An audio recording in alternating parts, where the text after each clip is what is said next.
Son las 10 de la noche y es la hora de opinar. Hoy, junto con Andrés Layú, platicaré de la propuesta del millonario estadounidense Warren Buffett de que su gobierno deje de apapachar a los ricos y les cobre más impuestos. Luego entrevistaré a Francisco Abundis sobre las elecciones en Michoacán y la probabilidad de que el PRD pierda este importante bastión. Finalmente pasaremos al tema que estamos debatiendo esta semana. ¿Qué libro debería de leer todo político? Quédese aquí en Foro TV, que ya comenzó la hora de opinar.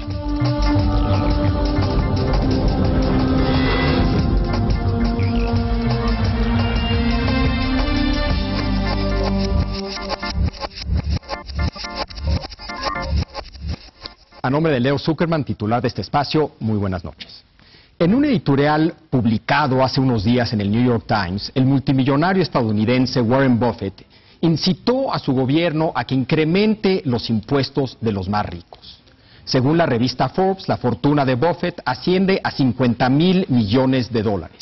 Y según el multimillonario, el año pasado pagó $6.9 millones de impuestos. Si bien se trata de una cantidad importante, Buffett subraya que la tasa efectiva a la cual se le hizo tributar fue de 17.4%, mientras que para el empleado medio de su empresa fue del 36%.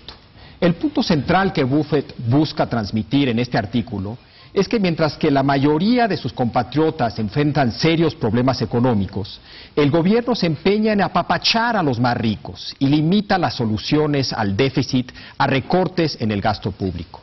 Ante esta situación, lo que propone el magnate es incrementar las tasas de tributación de las personas que ganan más de $1 millón al año. El artículo de Warren Buffett ha causado gran revuelo en Estados Unidos, así como una avalancha de editoriales a favor y en contra de su propuesta. En un país como México, que sufre de una muy baja recaudación tributaria, uno pensaría que el editorial de Buffett hubiera también generado algo de controversia, pero realmente no parece haber provocado mayor discusión. Andrés, muy buenas noches. ¿Qué tal? Buenas noches. ¿Cómo viste este editorial?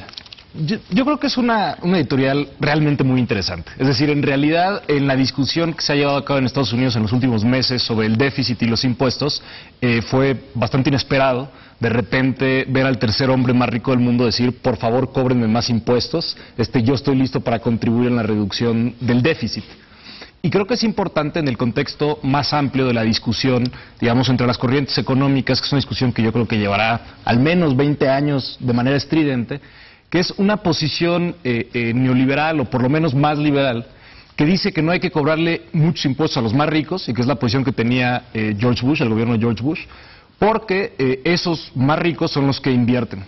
Y entonces que se les debe de dejar tener, digamos, ingreso disponible para invertirlo.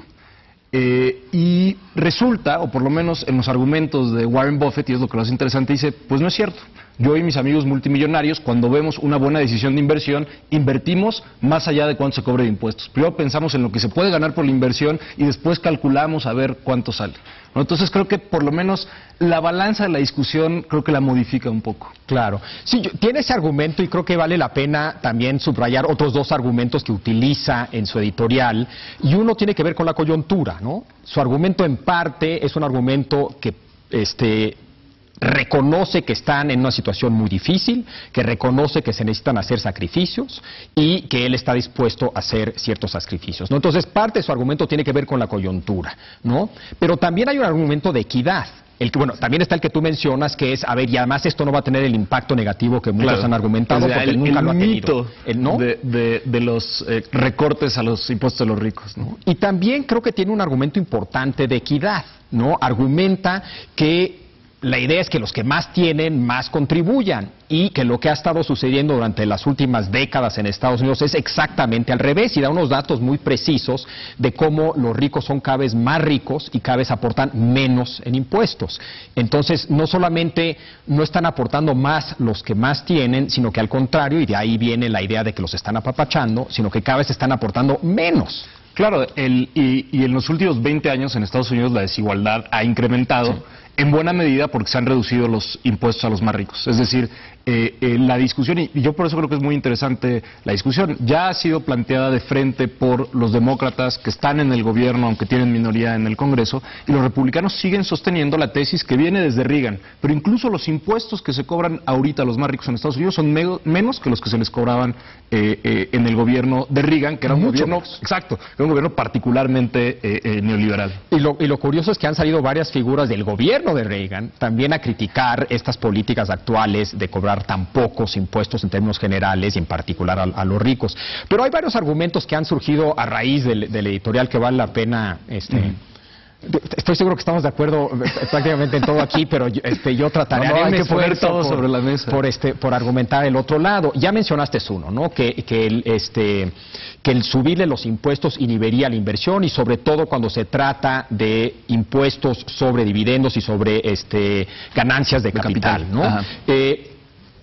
Al parecer la evidencia, bueno, Buffett a nivel anecdótico dice, pues a mí eso nunca me ha pasado, yo no conozco a nadie que haya dejado de invertir, hacer una buena inversión porque le cobran demasiados impuestos, ¿no? Pero hay varios otros argumentos. Uno de ellos es que ahí no está el dinero. Que si de lo que se trata es de resolver el problema del déficit en Estados Unidos, el subirle de los impuestos del 17.4 a Warren Buffett a 20, a 29, a 30, a 40, realmente no va a resolver el problema que se enfrenta, ¿no? Que ahí no está el dinero. Es un argumento que también se escucha mucho. Y es un argumento, digamos, que habría que considerar y ver los números, pero la pregunta es frente a qué está comparando. Es el argumento, yo recuerdo haberlo leído recientemente por el Instituto Cato, que es igual una posición muy de derecha, donde dicen, bueno, es que eso solo recaudaría 700 mil millones más de dólares para cubrir el déficit, y eso no es suficiente. Bueno, sí, no es suficiente para cubrir todo el déficit. Claro. Y si se trata de recortar presupuesto, es mucho más fácil. Digamos, no tienes que recortar el presupuesto de derechos sociales, sí puedes recaudar por lo menos 700 mil millones de dólares más. Ni tienes que cerrar la Secretaría de Educación, ni cerrar el FBI, ni cerrar... Exacto. Entonces, digamos, creo que es un argumento... El de no es suficiente, pues bueno, nunca es suficiente considerando el tamaño del déficit, y hay otras cosas que, si solo se trata de cubrir el déficit, claro que se necesitan hacer otras cosas, pero no solo se trata de eso. El argumento de Warren Buffett no solo es sobre el déficit. Es decir, totalmente. Ahorita lo saca a relucir otra vez en esta coyuntura, pero lo ha sacado a relucir antes. Él ya ha tenido una posición de equidad con respecto al pago de impuestos. Totalmente. Adelante. Yo diría que además su argumento dice, pues yo voy a hablar por los archirrecontramillonarios, yo soy uno de ellos, ¿no? Pero yo creo que él sí aceptaría que tal vez habría que subirle los impuestos a gente que no cae dentro de la definición de archirrecontramillonario, pero que gana, vamos a decir, más de $400,000 al año. Que nadie podría decir que eso es clase media, creo yo.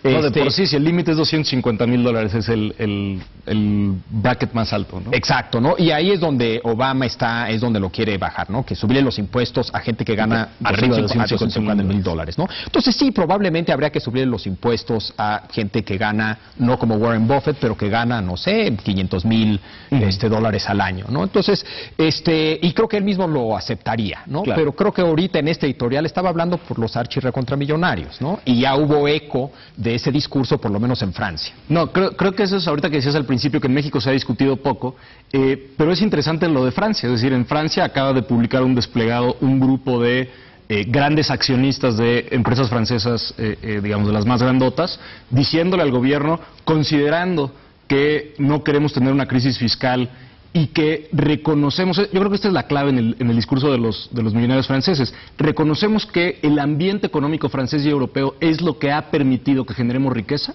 queremos que se nos cobren más impuestos. Es decir, nos sentimos responsables frente a lo que ha logrado construir este país para que nosotros hagamos lo que hemos hecho, ¿no? Y yo creo que es un discurso, digamos, que ojalá y oyéramos más seguido en México, ¿no? Sí. Que por lo menos yo no lo he oído de los multimillonarios mexicanos, pero que sí, digamos, es un compromiso que va más allá de uno solo sobre la equidad o sobre la eficiencia económica. Nos sentimos responsables de que nos van bien y por tanto también contribuimos en un momento de crisis, ¿no? Y creo que esa actitud tiene que ver con otro argumento que se ha escuchado en contra del editorial de Warren Buffett, que es, si quiere pagar más, pues que pague más. Claro.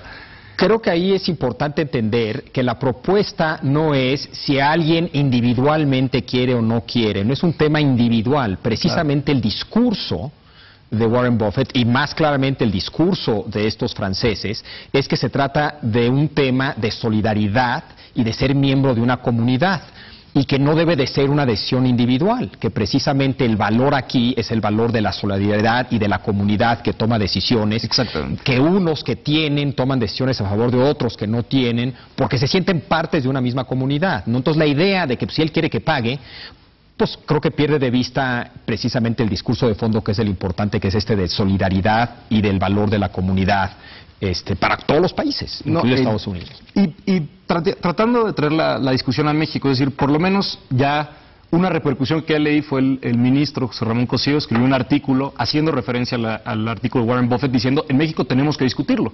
No está claro por dónde tiene que ir la discusión porque son términos distintos. Claro. Es diferente la situación digamos, no estamos en una crisis fiscal equivalente a la de otros países, nuestra distribución del ingreso y nuestra distribución de los impuestos es distinta, etcétera, pero tenemos que discutirlo.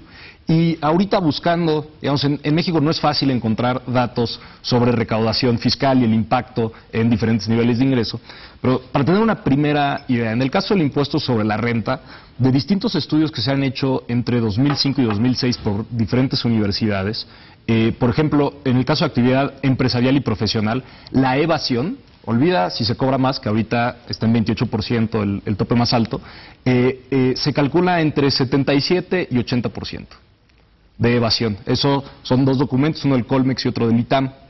En el caso de asalariados, por supuesto, es mucho menos. Y eso yo creo que es la queja que en esta discusión habrá empresas que nos están viendo y decimos, claro, es que hay que subir los impuestos. Y dirán, no, pero ya pago impuestos y yo soy de los que siempre pagan impuestos. Y probablemente es el caso de los asalariados, que es donde hay menos evasión fiscal. Claro.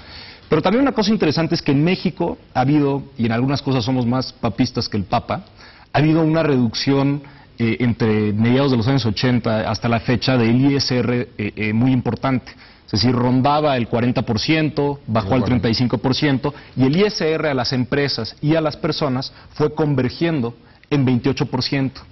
Y eso en comparación con otros países de América Latina es relativamente bajo. Es decir, estamos más o menos en donde está América Central, que sabemos que también tienen situaciones fiscales complicadas, al menos. Pero en otros países como Argentina o Chile, incluso en Chile se mantiene el punto más alto en 40%, ¿no? Entonces, yo creo que en México vale la pena sin duda replantear la discusión, sobre todo porque sabemos que el gobierno tiene, digamos, recauda pocos impuestos. Una parte por evasión, pero otra parte porque tampoco son muy altos los impuestos en México. Totalmente, y no quedarnos en la eterna discusión del IVA, y toda la discusión alrededor de los impuestos es alrededor del IVA y punto. Y creo que hay otros temas ahí que vale la pena discutir, ¿no? Ahorita, rapidísimo, justo antes de entrar lo discutíamos. Es muy impresionante la reacción en Estados Unidos y en Francia frente a una crisis fiscal, es cómo le hacemos para que los ricos contribuyan más.